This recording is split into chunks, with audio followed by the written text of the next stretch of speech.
எல்லாத்துக்கும் பிரதமரோட திட்டத்தில் sticker sticker Stalin, கஞ்சா Udhayanidhi, sticker Stalin. எங்களுக்கும் பட்டம் வைக்க தெரியும், உங்களுக்கு மாத்திரம்தான் முத்தமிழ் காவலர், தளபதி. இன்னொன்னு கேட்கிறேன், சனாதனத்தை எதிர்த்து நம் உணர்வுகளை எதிர்த்து சொல்றாங்க. நாம ஒன்றும் ஏற்ற தாழ்வுகளை நாம் பின்பற்றுபவர்கள் கிடையாது. நிச்சயமாக தென் சென்னையில் தாமரை மலர்ந்தே தீரும், அதே போல தமிழகம் எங்கும் தாமரை மலர்ந்தே தீரும்.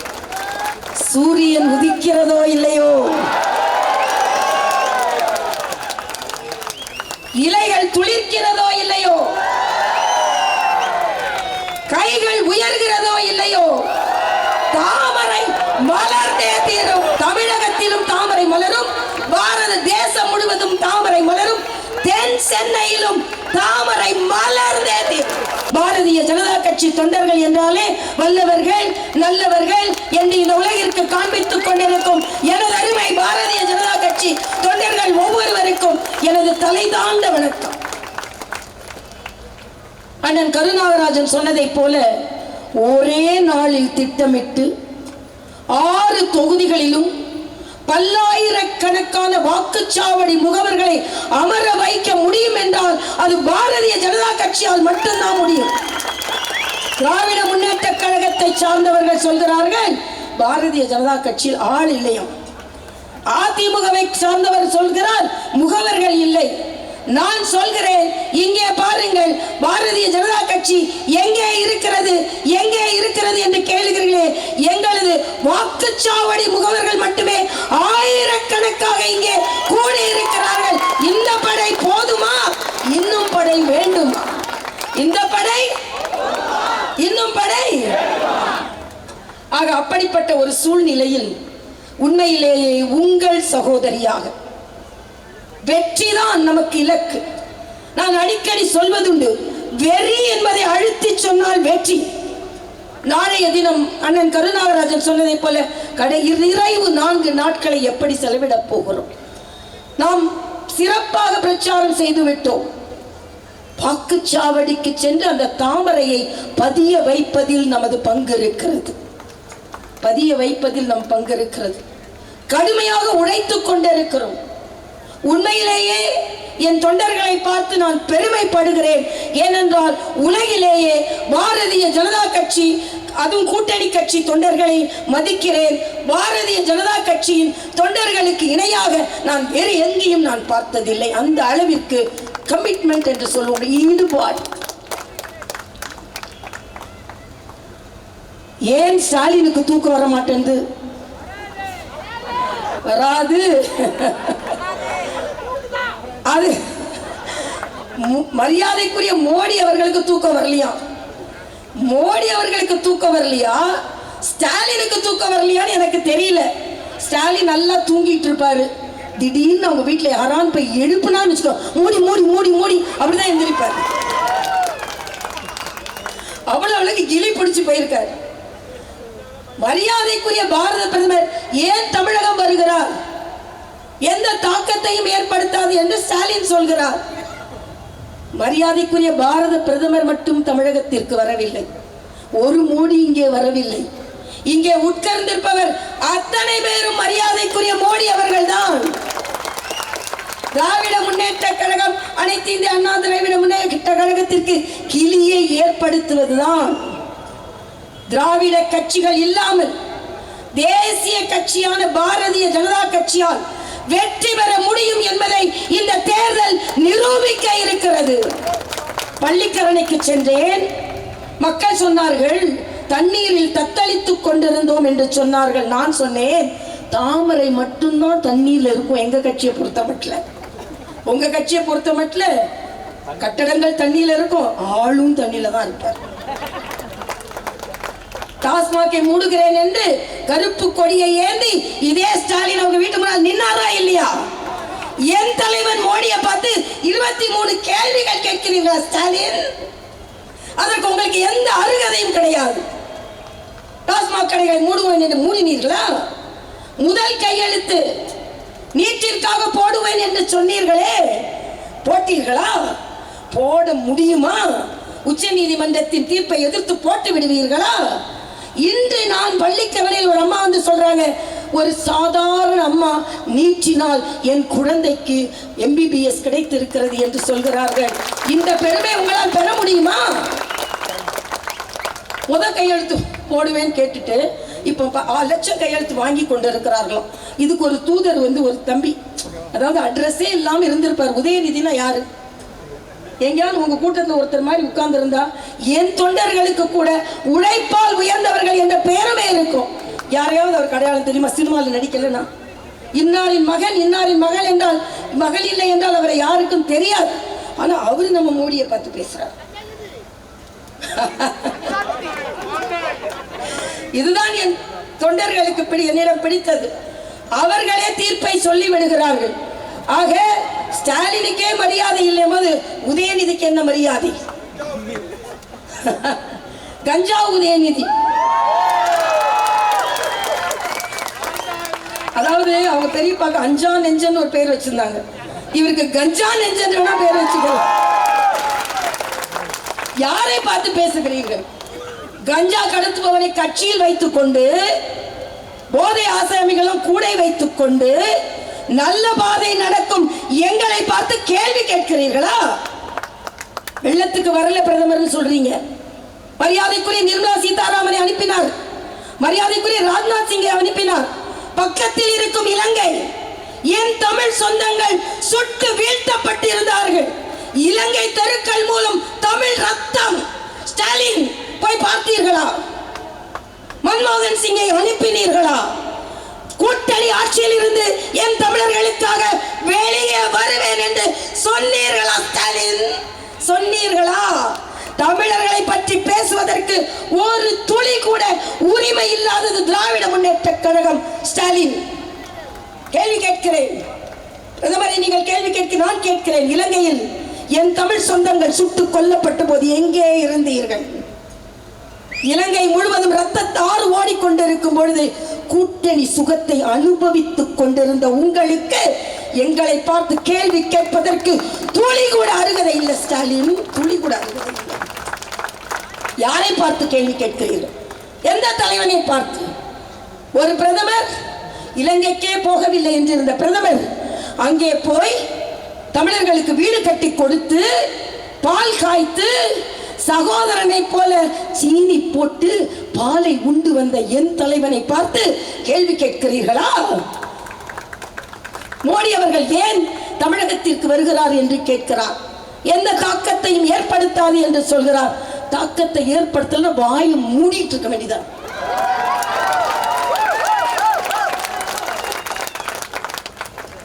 தாக்கத்தை ஏற்படுத்தாது. தாக்கத்தை ஏற்படுத்தாது சும்மா வாய் மூட்டு இருக்க வேண்டியதானே. மோடி வந்தா தாக்கத்தை ஏற்படுத்தாது. மோடி வந்து அதாவது பிளாப் ஷோவா. என் தொண்டர்கள் தியாகராய நகர் அவங்க கோட்டையம். ஏன்னா டி நகர்னா திராவிட கோட்டை நினைக்கிறார். நான் சொன்னேன் டி நகர்னா அது தமிழிசை கோட்டை என்று நான் பெயர் வைக்கிறேன்.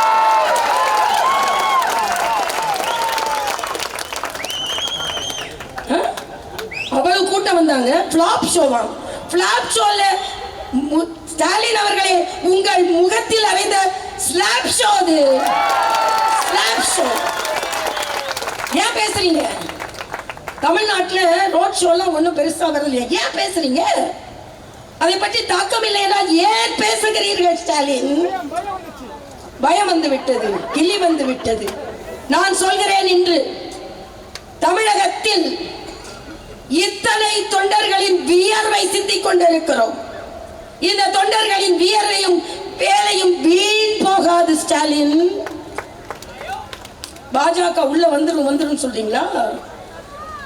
காவி வந்துவிடும் என்று பயப்படுகிறீர்களா? பாவிகள் தமிழகத்தை ஆண்டு கொண்டிருக்கும் பொழுது காவிகள் இங்கே வந்தால் என்ன? ஸ்டாலின், வந்தால் என்ன? நாங்கள் மக்களை காக்க வருகிறோம். பல திட்டங்கள் கொடுத்தாங்களாம். எல்லாத்துக்கும் பிரதமரோட திட்டத்தில் ஸ்டிக்கர் ஸ்டாலின். கஞ்சா உதயநிதி, ஸ்டிக்கர் ஸ்டாலின். எங்களுக்கும் பட்டம் வைக்க தெரியும். உங்களுக்கு மாத்திரம்தான் முத்தமிழ் காவலர், தளபதி. இன்னொன்னு கேட்கிறேன், சனாதனத்தை எதிர்த்து நம் உணர்வுகளை எதிர்த்து சொல்றாங்க. நாம ஒன்றும் ஏற்ற தாழ்வுகளை நாம் பின்பற்றுபவர்கள் கிடையாது. நான் ரம்ஜான் வரும்போது அந்த சகோதரர்களுக்கு பிரதமர் வாழ்த்து சொல்கிறார், கிறிஸ்துமஸ்க்கு இந்த பிரதமர் வாழ்த்து சொல்கிறார். ஸ்டாலின், இந்துக்களை ஓட்டுகளை வாங்கிய நீங்கள் ஏன் தீபாவளிக்கு வாழ்த்து சொல்ல மறுக்கிறீர்கள்? ஸ்டாலின், நான் கேள்வி கேட்கிறேன். ஏன் ஏற்றத்தாழ்வை யார் பார்க்கிறார்? நீங்கள் பார்க்கிறீர்கள். எல்லாத்துக்கும் மேல ஒரு கேள்வி கேட்கிறேன். நான் டைம் கேட்டேன், நாமினேஷன் தாக்கல் செய்யறதுக்கு டைம் கேட்டேன். உடனே அவங்க சொன்னாங்க, இல்ல திமுகவும் அந்த டைம் தான் கேட்டிருக்காங்க அப்படின்னு. ஏன்னா நல்ல நேரமா, இது பாராளுமன்ற எலெக்ஷன். கேட்கலாம் நம்ம, ஏதாவது ஒரு திமுக வேட்பாளர் ராகு காலத்தில் நாமினேஷனை தாக்கல் செய்தாரா ஸ்டாலின்? எல்லாம் நாம என்ன நல்ல நேரம் பார்த்தோமோ அதே நல்ல நேரம் தான் அவங்களும் பார்க்கிறாங்க. நாங்க வெளிப்படையா இறைவனை கும்பிடுகிறோம், நீங்கள் ஒளிந்து கொண்டு செய்கிறீர்கள், ஒளிந்து கொண்டு செய்கிறீர்கள். கும்பாபிஷேகம் பண்ணாராம் 1000 கோயிலுக்கு, ஒரு கோயிலுக்கு கூட போகுதில்லை. பாவம், அக்காவால கொஞ்சம் புண்ணியம் சேர்ந்து கொண்டு இருக்கிறது, அவ்வளவுதான். ஆனால் ஏதோ வாயை திறந்தால் அதோட ராகுல் காந்தி போய் ஸ்வீட் வாங்கி கொடுத்தாராம். இது ஒரு பெரிய கதை. அவரால் ஓட்டு வாங்கி கொடுக்க முடியாது, ஸ்வீட் தான் வாங்கி கொடுக்க முடியும். பார்த்து பார்த்து வாங்கினார், டிசைன் டிசைனா வாங்கினாராம். தெரிஞ்சிருச்சு ஓட்டு வாங்க முடியாது, ஸ்வீட்டாவது வாங்கி கொடுப்போம் அப்படின்னு ஸ்வீட் வாங்கி கொடுத்தார். ஆக எல்லாவற்றையும் நீங்கள் பார்க்கும் பொழுது நிச்சயமாக எந்த பிரச்சனை இருந்தாலும் மரியாதைக்குரிய பாரத பிரதமரின் திட்டம் ஒவ்வொரு வீடு வீடாக சென்றிருக்கிறது. எல்லோரும் நன்றியுடையவர்களாக இருக்கிறார்கள். நான் நமது தொண்டர்களிடம் வைக்கும் ஒரு மிகப்பெரிய கோரிக்கை, பணிவன்பான கோரிக்கை. நாளைக்கு ஞாயிற்றுக்கிழமை அனைவரும் தெருவில் இறங்குவோம், வீடு வீடாக செல்லுவோம். தொடர்ந்து 3 நாட்கள் எவ்வளவு வீடுகளுக்கு நாம் நோட்டீஸ் கொடுக்க முடியுமோ அவ்வளவு வீடுகளை நாம் இல்லம் தோறும் சென்று உள்ளம் தோறும் தாமரையை மலர வைப்போம். என் வாக்குச்சாவடி வெற்றி பெறும் வாக்குச்சாவடி என்ற பெருமையை பெறுவோம். நான் ஏற்கனவே சொல்லி இருக்கிறேன், அதிகமாக வாக்குகள் வாங்கி தரும் சகோதரர்களுக்கு டெல்லியில் நம் பாரத பிரதமர் அவர்கள் பதவியேற்கும் அன்று உங்களை எல்லாம் டெல்லிக்கு அழைத்து செல்கிறேன் என்று சொல்லியிருக்கிறேன்.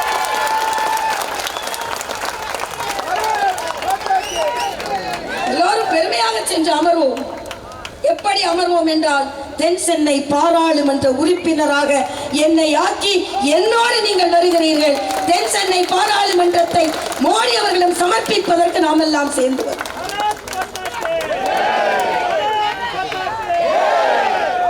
என்னை பொறுத்த மட்டில் நான் ஒரு நிமிடம் கூட ஓய்வெடுப்பதில்லை. காலையில் ஆரம்பித்தால் எவ்வளவு மணி நேரம் நீங்கள் நிற்க சொல்கிறீர்களோ நிற்கிறேன், எவ்வளவு நேரம் மக்களை பார்க்க சொல்கிறீர்களோ பார்க்கிறேன். ஏனென்றால் உங்களின் உழைப்பிற்கு நான் அடிமை, உங்களின் உழைப்பிற்கு நான் மற்றவர்களை போல கிடையாது. அதனால் சுற்றி சுற்றி பணியாற்றுவோம். திராவிட கட்சிகள் இல்லாமல் கூட ஒரு தேசிய கட்சியினால் தமிழகத்தில் கால் ஊன்ற முடியும் என்பதில்லை, நீங்கள் வாலாட்டவும் முடியாது என்பதை ஒட்ட நறுக்கி காண்பிக்கிறோமா இல்லையா? பாரு, இஷ்டத்துக்கு எழுதுறாங்க, தமிழ்நாட்டில் பிஜேபி கால் ஊன்ற முடியாது, தாமரை கால் ஊன்ற முடியாது.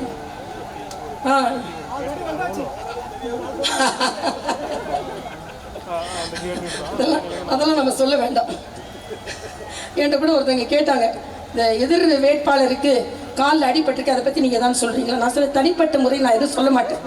ஆனால் அவங்களோட ஃப்ராக்சர்டு ஃபங்க்ஷனை பற்றி சொல்லுவேன். எங்கே போனாலும் வரல, ஒரு பாராளுமன்ற உறுப்பினர் எப்படி இருக்கணும்னு நினைச்சிட்டு இருக்காங்கன்னு எனக்கு தெரியல. ஒரே ஒரு முறையாவது இந்த தொகுதியை சுற்றுப்பயணம் செய்திருப்பார்களா? கிடையாது. இன்னைக்கு நான் பள்ளிக்கரையில் போறேன், அந்த அம்மா சொல்றாங்க, ஒரு அம்மா சொல்றாங்க, 1 மாசம் ஆச்சு இந்த தண்ணி வடிகிறதுக்குன்னு. ஆனா இந்த அம்மா பேட்டியில சொல்றாங்க 3 daysல நாங்க எல்லாத்தையும் கிளியர் பண்ணிட்டோம். நீங்க 3 days 3 கிளியர் பண்ணால் மக்கள் உங்களை கிளியர் பண்ணிடுவாங்க. அதை பத்தி நீங்க கவலைப்பட வேண்டாம். ஏனென்றால் மக்களோடு மக்களாக நின்று இன்று கூட பல மக்கள் எங்களை பட்டா கேட்டார்கள். நான் சொன்னேன், மாநில அரசிடம் கோரிக்கை வைப்பேன். கோரிக்கை வைக்கவில்லை என்றால் மக்களோட மக்களாக நின்று போராடி அந்த பட்டாக்களை பெற்று தருவேன் என்று சொல்லி இருக்கிறேன். ஏனென்றால் போராட்டம் எங்களுக்கு ஒன்றும் புதிதல்ல. இன்றிலிருந்து ஓயாமல் ஒவ்வொரு வீடாக 20 லட்சம் வாக்காளர்கள், 22 லட்சம் வாக்காளர்கள், பெரிய தொகுதி. ஆனால் பெரிய தொகுதியாக இருந்தாலும் இது பாஜகவிற்கு உரிய தொகுதி என்ற பெருவை நீங்கள் பெற்றுத் தர வேண்டும். எத்தனையோ மனமாற்றங்கள் இருக்கலாம், அண்ணன் தம்பி இருக்கும்போது கோபதாபங்கள் இருக்கலாம். என்ன கூப்பிடல, உன்னை கூப்பிடல, எனக்கு கிடைக்கல, உனக்கு கிடைக்கல, உனக்கு சொல்லல, எனக்கு சொல்லல, எல்லாவற்றையும் மறந்து விடுவோம். தவறுகள் நடக்கலாம், தவறுகள் நடக்காமல் இருக்க முடியாது. ஆனால் எல்லாம் நம் வெற்றியை பாதித்து விடக்கூடாது. உயிரை கொடுத்து போராடி கொண்டிருக்கிறோம். ஒருவர் வந்து பெரியவர் வந்து என்கிட்ட கேட்டார், எங்க அப்பாவெல்லாம் தெரிஞ்சவர் கேட்டார், அம்மா நீ எம்பி கவர்னரோட பெருசாமா கேட்டார். கவர்னரோட எம்பி பெருசாமான்னு கேட்டார். நான் சொன்னேன், ஐயா கவர்னரா இருந்தா சுற்றி பல பணிப்பெண்கள், பல காவல் அதிகாரிகள், ஆனா உங்க கையை என்னால பிடிக்க முடியாது ஐயா. நீங்க சொல்றத பக்கத்துல இருந்து கேட்க முடியாது, உங்க கூட உட்கார்ந்து என்னால சாப்பிட முடியாது. ஆக உங்களோடு ஒருவளாக இருப்பதாதான். உங்களில் ஒருத்தி, உங்களுக்காகவே ஒருத்தி. உங்களில் ஒருத்தி, உங்களுக்காகவே ஒருத்தி. எதிராளிகளை தீ போல எரிக்கக்கூடிய சக்தி படைத்த ஒருத்தி. சும்மா நினைக்காதீர்கள், நான் ஒரு சாமானிய வேட்பாளர் இல்லை, பதவிக்கு ஆசைப்படுபவளும் இல்லை. இல்லை என்றால் 2 ராஜ்பவன்களிலே உள்ளே உட்கார்ந்திருப்பேன். எனக்கு ராஜ்பவன் என்பது என் தொண்டர்களின் வீடுதான், எனது ராஜ்பவன். என் தொண்டர்கள் என் மீது இடித்து என்னிடம் வந்து பேசுவதுதான் எனது பாதுகாப்பு அதிகாரிகள். நான் வெளியே போகும்போது அம்மா ஒருவர் ஒரு மோர் ஒரு அரை டம்ளர் கொடுக்கிறார் பாருங்கள், அதுதான் எனக்கு பிடித்த ராஜபவனுக்கு உணவு. சாமானியர்களாக நினைத்துக் கொண்டிருக்கிறார்கள். திமுகவுக்கும் அதிமுகவுக்கும் தான் போட்டின்னு சொல்றாங்க. ஆமா, நிச்சயமா அவங்களுக்கு தான் போட்டி. 2வது இடத்திற்கு வருவதற்குத்தான் திமுகவிற்கும் அதிமுகவிற்கும் போட்டியே தவிர முதல் இடத்தில் தாமரைக்குத்தான். ஏன் தாமரை? கம்பன் ராமனை பற்றி சொல்லும் பொழுது என்ன சொல்வான் என்றால், ஓவிய தாமரை போல இருந்ததாம் ராமனின் முகம். ராமனின் முகம். ஆக அங்கே இருந்து ராமன் ஆசீர்வதித்துக் கொண்டிருக்கிறார். அந்த ஓவிய தாமரை இங்கே காவிய தாமரையாக வளர்ந்தே தீரும். இங்கே உள்ள தொண்டர்கள் அனுமனின் நெஞ்சை கிழித்து பார்த்தால் ராமன் இருப்பதை போல என் தொண்டர்களின் நெஞ்சை கிழித்தால் அங்கே மோடி தருவார் தாமரை திரு. இலக்காரமாக நினைக்கிறார்கள் நம்மை. இல்லை, பாரதிய ஜனதா கட்சி தொண்டன் ஒவ்வொருவர் வீரியம் உடையவன். நெப்போலியனின் வாழ்க்கையில் ஒரு சம்பவம் உண்டு. திடீரென்று போருக்கு சொல்லுவான் நெப்போலியன். உடனே தொண்டர்கள் சொல்வார்கள், அவர்கள் எதிரணியில் 10,000 பேர் இருக்கிறார்கள், நாம் 100 பேர் தான் இருக்கிறோம். உடனே நெப்போலியன் சொல்வா, இல்லை நாமும் 10,000 பேர் இருக்கிறோம். எப்படி என்று சொல்லும் பொழுது, நீங்கள் 100 பேர், 9,900 பேர் நான் இருக்கிறேன், அது சமம் என்று சொல்ல. அப்படித்தான் எனது பாரதிய ஜனதா கட்சி. சுவாமி விவேகானந்தர் சொல்வார் பாருங்கள், கத்தி என்னை வெட்டாது, காற்று என்னை கரைக்காது, தீ என்னை எரிக்காது, என சர்வ சக்தி வாய்ந்தவன் இந்தியன் என்று சொல். அதைத்தான் பாரதிய ஜனதா கட்சியின் தொண்டர்களின் உள்ளத்தில் கொழுந்து விட்டு எரிந்து கொண்டிருக்கிறது. அதனால் தொண்டர்களே, தயவு செய்து இந்த 4 நாட்கள், நான் ஒரு டாக்டரா இருக்கனால சொல்றேன், ஒரு பேஷண்ட்டை காப்பாற்றினா எப்படி போராடும், அதை போல இன்னும் சொல்ல போனால் நான் ஒரு காங்கிரஸ் குடும்பத்தை சார்ந்தவள். எப்படி நான் பாரதிய ஜனதா கட்சியின் சார்பில் ஈர்க்கப்பட்டேன் என்றால், தஞ்சை மருத்துவக் கல்லூரியில் பயிற்சி மருத்துவராக நின்று கொண்டிருக்கிறேன். தங்கராஜ் என்ற ஒரு நோயாளி அனுமதிக்கப்படுகிறார். இரத்த வெள்ளத்தில் இரத்த வாந்தி எடுத்து அனுமதிக்கப்படுகிறார்.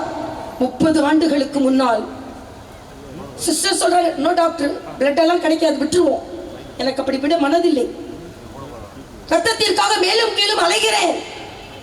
ஒரு வார்ட் பாய் வந்து என்று சொல்றார், ஆர்எஸ்எஸ் ஆபீஸ்க்கு போன் பண்ணுவோம், ரத்தம் கிடைக்கும்.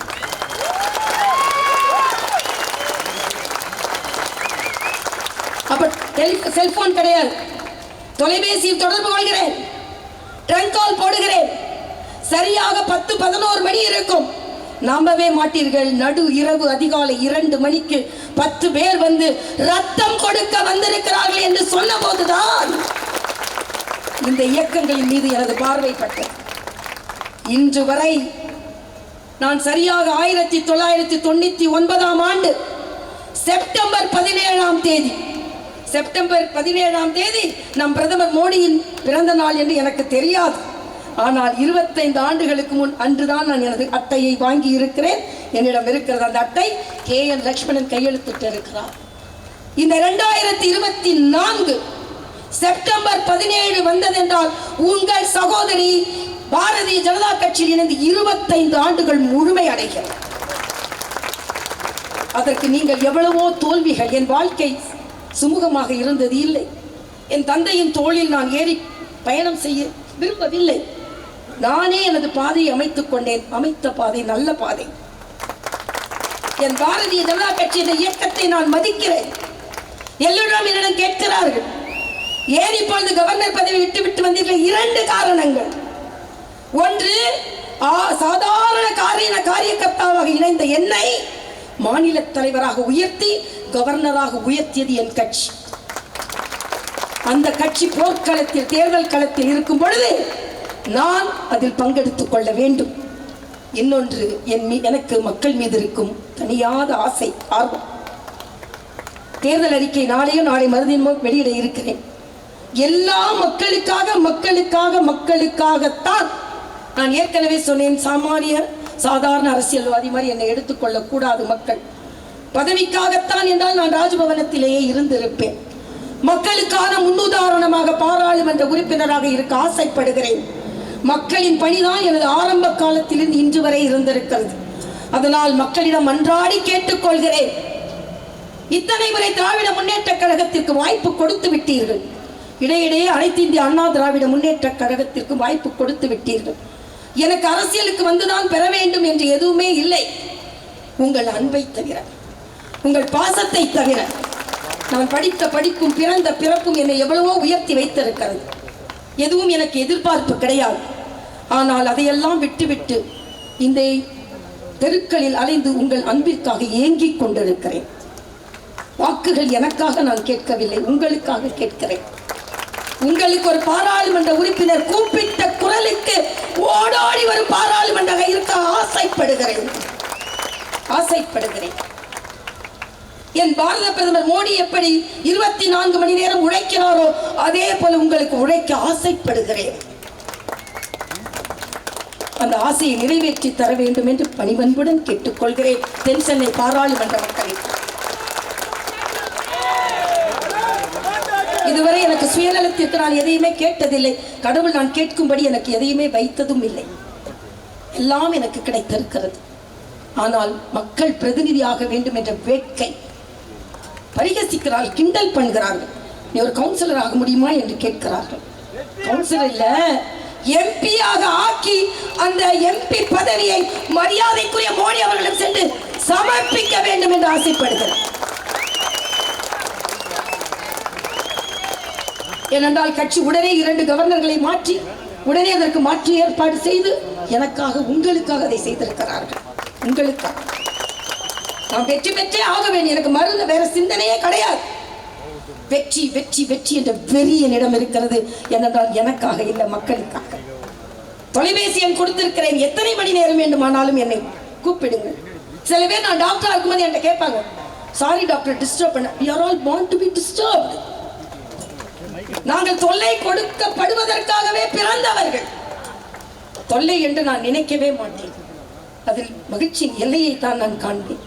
அதனால் நான் தென் சென்னை மக்களுக்கு மறுபடியும் அவர்களின் பணபலத்தையும் ஆள் பலத்தையும் வைத்துக்கொண்டு, ஆள் பலம் என்னிடமும் இருக்கிறது, வைத்துக்கொண்டு திராவிடர்களின் கோட்டை கோட்டை என்று சொல்லிக் கொண்டிருக்கிறார்கள் பாருங்கள். இந்த தென் சென்னையை கோட்டை விட போகிறார்கள். இந்த தென் சென்னை திராவிட கட்சிகள் பாஜகவின் கோட்டையாக மாற இருக்கிறது இந்த தென் சென்னை. ஏனென்றால் அவர்களுக்கு ஓடி ஓடி வர ஒரு பாராளுமன்ற உறுப்பினரை கேட்கவில்லை, ஒரு சேவகியாக வர இருக்கிறேன். சேவகியாக, உங்கள் வேலைக்காரியாக. பாரதி பாடுவான், எங்கிருந்தோ வந்தான் இடைச்சாதி நான் என்றான் என்று. அதே போல எங்கிருந்தோ வந்தேன் என்றில்லை, இந்த பகுதி மக்களுக்கு உழைக்க காத்திருக்கிறேன், உழைக்க காத்திருக்கிறேன். எனக்கென்று நான் எதையும் கேட்கவில்லை. தென் சென்னையிலிருந்து ஒரு தொலைபேசி வந்தது என்றால் உடனே ஓடோடி உங்கள் சகோதரியாக, உங்கள் அக்காவாக, தங்கையாக வர காத்திருக்கிறேன். தென் சென்னை மக்கள் இதை புரிந்து கொள்ள வேண்டும் என்று கேட்டு, நிச்சயம் அவர்கள், நான் செல்லும் இடங்களெல்லாம் அவர்கள் காட்டும் அன்பு இருக்கிறது பாருங்கள். பாடியில் இருந்து அவர்கள் காட்டும் கைகள் இருக்கிறது பாருங்கள். உண்மையிலேயே நான் நினைக்கவே இல்லை இந்த அன்பு பாசம் ஓட்டாக மாறி நிச்சயமாக தென் சென்னையில் தாமரை மலர்ந்தே தீரும். அதே போல தமிழகம் எங்கும் தாமரை மலர்ந்தே தீரும். சூரியன் உதிக்கிறதோ இல்லையோ, இலைகள் துளிர்க்கிறதோ இல்லையோ, கைகள் உயர்கிறதோ இல்லையோ, தாமரை மலர்ந்தே தீரும். தாமரை மலர்ந்தே தீரும். தாமரை மலர்ந்தே தீரும். தமிழகத்திலும் தாமரை மலரும், பாரத தேசம் முழுவதும் தாமரை மலரும், தென் சென்னையிலும் தாமரை மலர்ந்தே தீரும்.